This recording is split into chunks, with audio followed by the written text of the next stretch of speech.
یہ میرا کلام ذرا بڑوں سے ہے، بڑوں سے۔ ابا جی کو چاہیے بچہ جتنی غلطی کرے نا اتنا ہی ڈانٹیں، وہ پھر 6 ہفتے نہ ڈانٹنا شروع کر دیں۔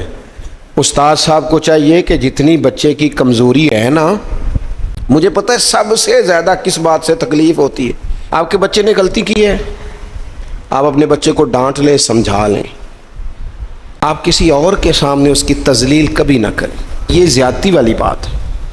آپ اسے رسوا نہ کریں، بتائیں کسی ایسے شخص کو جس سے آپ کو امید ہے کہ آپ کو مشورہ دے گا یا اسے سمجھائے گا، لیکن گلی گلی کھڑے ہو کے اپنے آپ کو مظلوم ثابت کرنے کے لیے اس کی توہین نہ کریں، یہ انداز درست نہیں ہے۔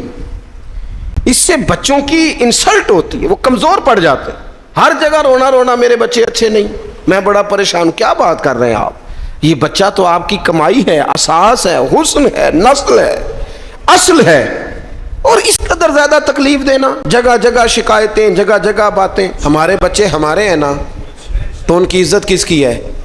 کیوں ہم گلی گلی اپنے بچوں کی رسوائی کرتے ہیں؟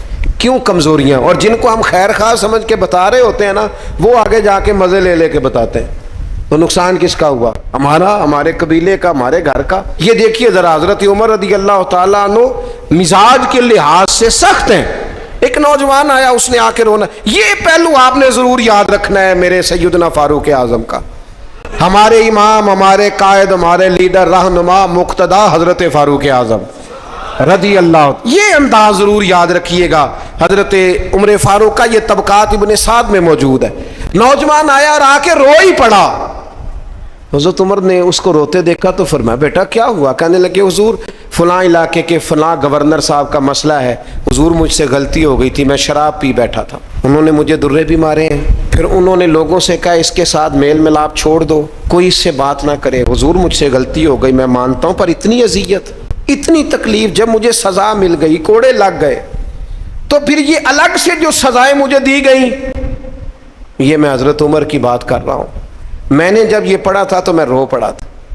حضرت فاروق اعظم نے اس نوجوان کی بات سنی، سنو میں کیا کہہ رہا ہوں، اس گناہگار کی بات سنی، اس گناہگار کی بات سنی تو حضرت عمر رو پڑے اور فرمایا بلاؤ نا ان گورنر صاحب کو، وہ بھی بڑے سمجھدار باوقار بڑے آدمی تھے، بلایا اور بلا کے فرمایا آپ کا اس جرم پر غصہ بالکل ٹھیک، لیکن آپ کو کس نے اجازت دی کہ آپ اسے اتنی تکلیف دیں؟ آپ نے کوڑے مار لیے جو سزا بنتی تھی، اور پھر آپ نے کیوں کر کے لوگوں سے کہا اس سے ملنا جلنا چھوڑ دیں؟ فرمایا اب میں آپ کو حکماً کہتا ہوں اگر آج کے بعد آپ نے کوئی ایسا کام کیا تو میں آپ کو سزا دوں گا۔ فرمانے لگے آپ نے کہا تھا نا لوگ ان سے ملے جلے نہ، فرمایا اب آپ ہی لوگوں سے کہیں ان سے ملاقات شروع کریں۔ جب انہوں نے توبہ کر لی، اپنا گناہ مان لیا، جب اقرار کر لیا، معافی مانگ لی، اب سزا کا کیا معنی ہوا؟ اب تکلیف کا کیا معنی ہوا؟ سیدنا فاروق اعظم رضی اللہ تعالیٰ عنہ فرمانے لگے اگر یہ سچی توبہ کر لے تو پھر تو ان کی گواہی بھی قبول کی جائے گی، ان کی گواہی تک ہم قبول کریں گے۔ وہ کسی نے کہا تھا الجھے الجھے بکھرے بکھرے روز و شب دیکھے گا کون، لوگ تیرا جرم دیکھیں گے سبب دیکھے گا کون۔